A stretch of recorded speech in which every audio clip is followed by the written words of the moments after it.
Standard 5 English medium subject Hindi chapter 2 पहचानो कौन क्या करता है पार्ट 1।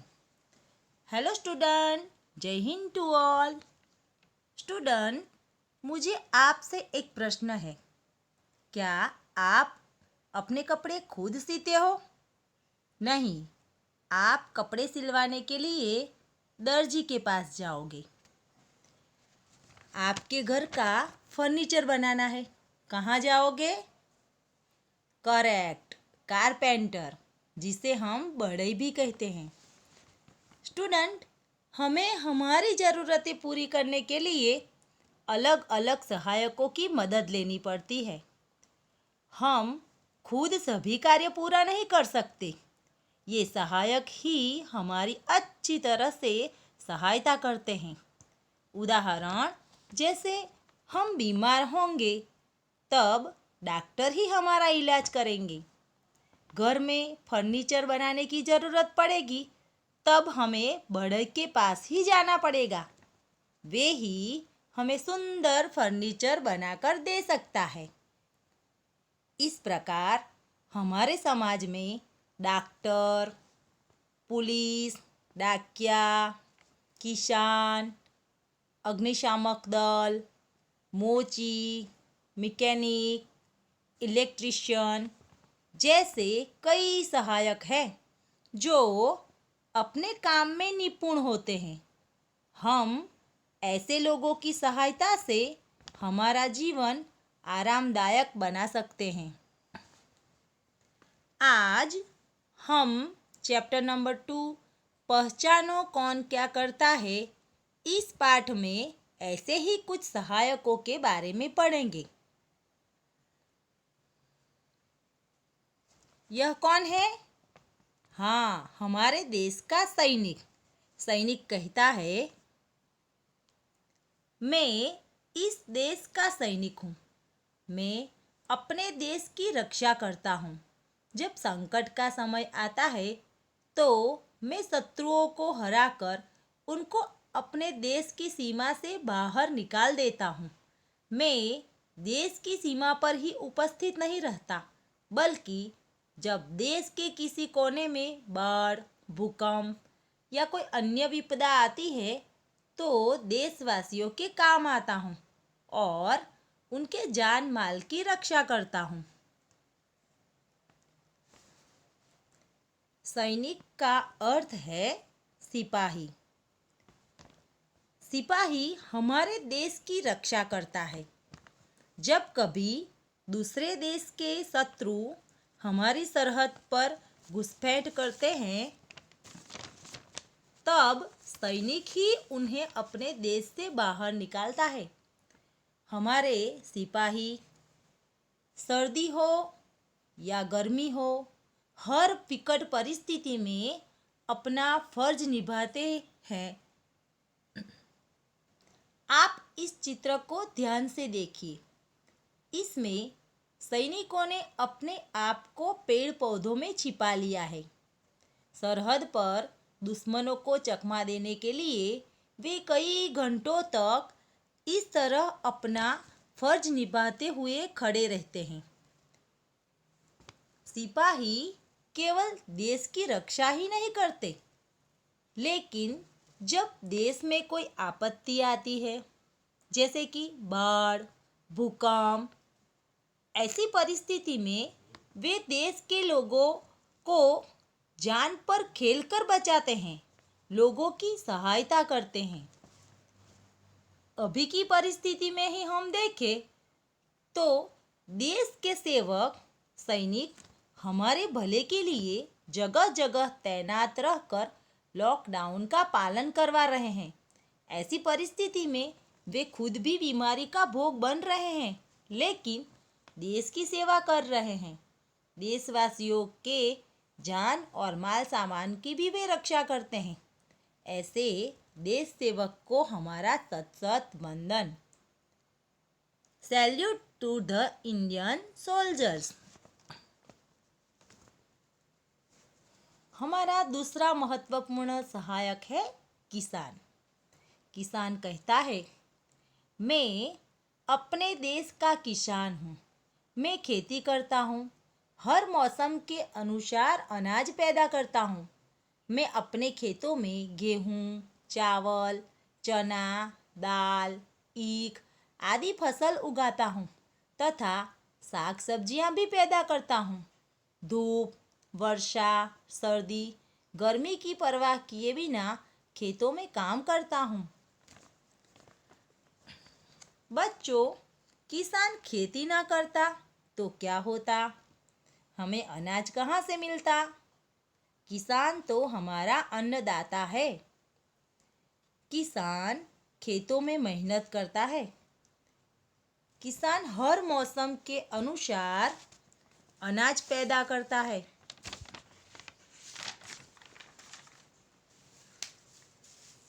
वह अपने खेतों में गन्ना, सरसों, बाजरा और इसके अलावा गेहूँ, चावल, मक्का, चना जैसी कई फसल उगाता है।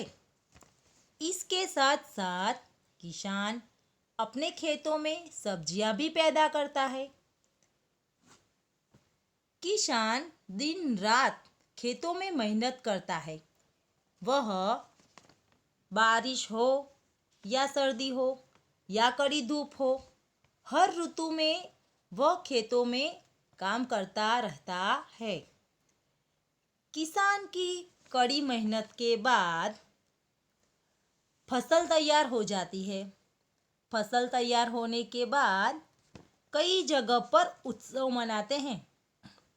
किसान दिन रात मेहनत करता है, धान पैदा करता है, तब हमें हमारे रसोई घर में स्वादिष्ट भोजन मिलता है।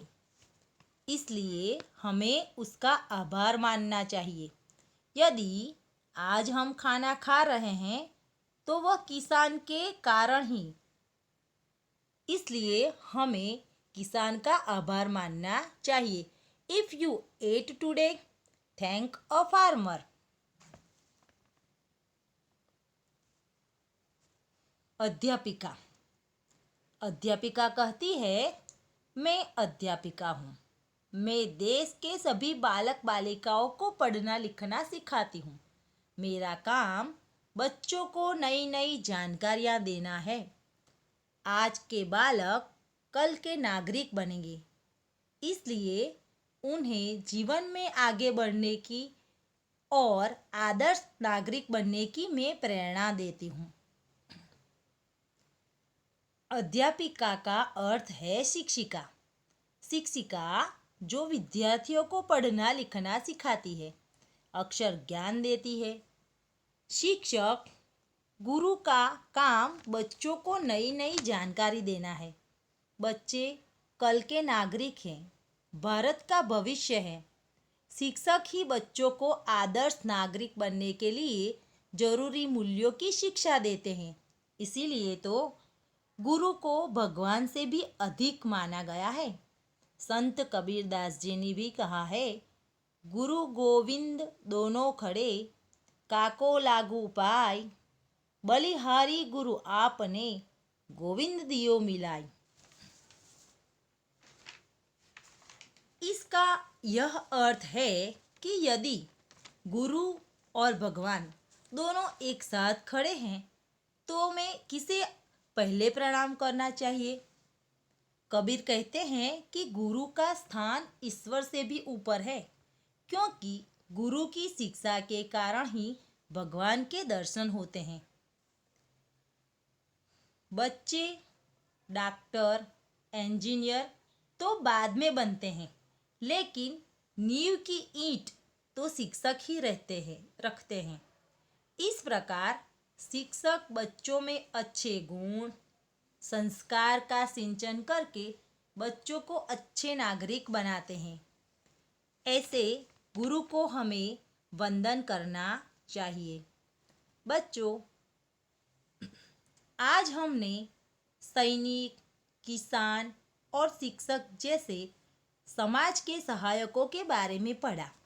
अब हम आगे शब्दार्थ का अभ्यास करेंगे। शब्दार्थ। सैनिक शब्द का अर्थ है सिपाही, सोल्जर। संकट शब्द का अर्थ है मुसीबत, ट्रबल, क्लैमिटी। सीमा शब्द का अर्थ है सरहद, बॉर्डर। उपस्थित शब्द का अर्थ है मौजूद, प्रेजेंट। बर्ड शब्द का अर्थ है फ्लूड। भूकंप शब्द का अर्थ है भूचाल, अर्थक्वेक। विपदा शब्द का अर्थ है मुसीबत, विपत्ति, डिजास्टर। खेती शब्द का अर्थ है कृषि, फार्मिंग। फसल उगाना शब्द का अर्थ है खेती करना, टू कल्टीवेट। सर्दी शब्द का अर्थ है ठंड, कोल्ड। गर्मी शब्द का अर्थ है उष्णता, हीट। परवाह किए बिना शब्द का अर्थ है विदाउट केयर। जानकारी शब्द का अर्थ है नॉलेज, इंफॉर्मेशन। कल के नागरिक शब्द का अर्थ है फ्यूचर सिटीजन्स। प्रेरणा शब्द का अर्थ है इंस्पायरेशंस, एनकरेजमेंट। मौसम शब्द का अर्थ है ऋतु, सीजन्स। बच्चों, आपको इस शब्दार्थ का पठन लेखन का मुहावरा करना है। Jai Hind to all and thank you.